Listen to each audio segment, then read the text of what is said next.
Bonjour everyone, Pantoufleee here today for a new Battle Pass preview, or review I should say, because we finally get to the point. We already have the whole Battle Pass completed as always. I'm gonna click on that little button right there for you to know what kind of rewards you can get. And starting off with this, we have all those juicy things that you see right now. If you want to take a look at it, just pause the video. I'm just gonna show it briefly to you for the regular and the premium Battle Pass. As always, we have the traditional offers for the crates, etc. But here at least we have something a little bit different because as you can see, we are able to open some juicy crates, or maybe they seem juicy, because when you take a look at what's inside, you will see that, yeah, you have the possibility of getting a brand new Tier 9 collectible, the AE Phase 1. But if you click on the index right there, you see that the chances of getting the tank are only 0.05%. Is it a scam? Yes, but props to Wargaming for one thing. They actually give you the possibility of getting those completely for free. Of course, if you're extremely lucky, because they did not increase the price for the Battle Pass and they are adding more rewards to it. So yeah, props to them for this, even if I think that putting this kind of percentage to get a tank is kind of shameable.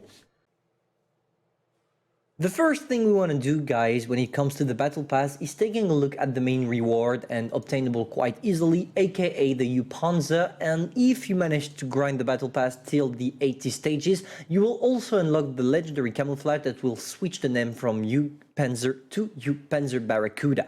Despite the fact that this tank looks really cool and is equipped with HDR graphics, which means that you will have the same graphics as the one you have on the M6 or even the Kranwagen in the next update, you are gonna see that that tank is quite good in my opinion. I know it's not the best overall. When it comes to tier 6 there are way better tanks, but still it's a cool little reward. So the best thing is possibly going straight into the statistics of the tank, starting with the gun, which is quite reliable, simply because you have an amazing gun dispersion of 0.32 with a good DPM of 1.8k, reload time 5.2 seconds, and the penetration that is enough for you to do the job at tier 6 and tier 7 as long as you use your gold shells at 194 millimeters of penetration.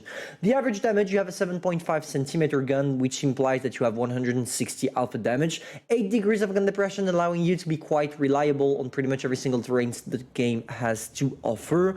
For the rest, you don't have any armor at all. If you are lucky, people will shoot at your gun mantlet and bounce, but if they don't, no, there is no way you will bounce anything. For the mobility, it's quite an impressive one, because with it you will go around 50-56 kilometers per hour depending on the terrain you're playing on, but you're going to see that after during the replay section. And to finish off, maybe the traverse speed that is pretty good. So if I had to sum it up, it would be bad armor, good gun, and good mobility. Is it enough for you to make it a broken tank you definitely want to have in your garage? No, because we have way better tier 6 at the moment implemented. I'm thinking about the Cromwell-B, a premium tier 6 British tank, the Hellcat, a Tech Tree tank destroyer from the American Tech Tree. There we go, we have pretty much everything we want. And if we compare it to the main tank, it's original on, no, the main tank it's copied on, it's the VK30 O2D, and the statistics you're gonna see are quite similar on both tanks. It's the exact same gun, it's the exact same top speed, so I don't know what necessarily changes between both tanks. Maybe the fact that this one has a little bit more traverse speed, but that's it. But still, an interesting tank. Let's jump into the replay. So guys, concerning the playstyle of the tank, it's quite simple, yet hard, because that tank is definitely not made for new players in my opinion. What you gotta do is going to a position from which you can show only your turret from the medium side, and from there you try to go forward, backward, wiggling as much as possible every time you shot, to be able to bounce the enemy shells on your gun mantlet.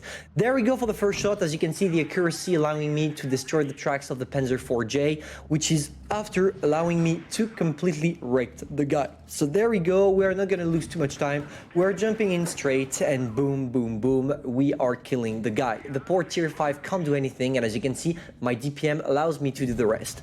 It's quite a little nice tank in my opinion. To be fair, it's a tank you want to acquire and keep in your garage. I also love the HD graphic you're gonna see on the tank. Just take a look at this, how the tank renders perfectly instead of, for example, that Leo that definitely is not equipped with the HD graphics. I feel like Wargaming did an amazing job at putting all those new tanks in HDR, and hopefully they will continue. But yeah, when we take a look at the details on the tank here, you don't see the attachment. Maybe if I go faster, no, not faster, but away, I don't know, I'm gonna see. There is a little lamp on the side, and the lamp is equipped on the tank only when you unlock the legendary camouflage. So yeah, you'll have to grind for it. So now, as you can see, what I'm using is my gun depression. And by using my gun depression, it allows me not to be the main victim of my opponents. But for the moment, it seems like there is no victim at all beside my enemies, because we are completely wrecked in them. 3 kills already, and you're gonna see that it's gonna climb up again and again. Precisely talking, this tank is insane. You have a really laser gun, laser aim, everything is perfect. And finally, maybe one thing to notice about it is that if you manage to angle your tank properly, especially the upper part of the hull, but like really over angle, you will be able to bounce shells. But don't count on it. Most of the time what you want to do is waiting for your opponents to shoot for you to sneak behind, or if you can't sneak behind, stay in front of them, but from a position from which you show only your turret. You show your turret, you peek, you shoot, you come back to a safe position, and don't try to bounce off your enemies, because you will never be able to. So that's it. We are also using our great mobility to kill off that KV2, to be able to get him before my allies do, and boom, that's it. That's how we secure 4 kills and a 7-0 game. So yeah, in order to sum up that tank, as I already told you, it's an amazing tank that features good gun, good mobility, and no armor. So it's a tank that you will be punished for your mistakes with this tank, and this is why it's important for you to know what you're doing with it. But out of all the Battle Pass rewards, this one is possibly in my, maybe my top 5, with the Agent, the Icebreaker, how is it called, the Eraser as well, and the last one, I forgot the name, the Cromwell, the Explorer, if I'm not mistaken, this is the name. But now, before we end that review, I just want to talk a little bit about this. When you go into the operation container, you have the possibility of spinning up things. If you spend gold, you can acquire some sea mines for you to be able to open those containers and obviously get a chance to get the main rewards. Yes, if you are looking forward to get the AE Phase 1, SU, AMX or Progetto, good luck getting them, especially with the 0.05% chances. But if you don't have parts for the certificates for the other tanks, T26E5, FV201, Eraser, Rudolph, Agent, Lorraine 40 tons as well, it's extremely worthy for you to try your luck. Because yes, the crates are expensive, but at least as it's working with parts, the more parts you get, the easier it becomes for you to get the tank. And I want to remind you that you get 15 parts for one tank. So in total, when you get 100, you have the possibility of getting the tank through a certificate. So yeah, it's not like you had to buy a lot of crates for you to be able to acquire the tank, because you only get like one part of certificate for every single crate you open. Here it's not the case. So yeah, it seems like it's worth it, but still those tanks are all gonna come back in the shop for a much better price than the one Wargaming is getting you right there. But still, if you want to try your luck by grinding sea mines the free-to-play way, then yes, Wargaming did an amazing job at adding those crates into the Battle Pass. If you enjoyed, feel free to subscribe, like, and share, and I'm going to see you soon for a new video. Bye.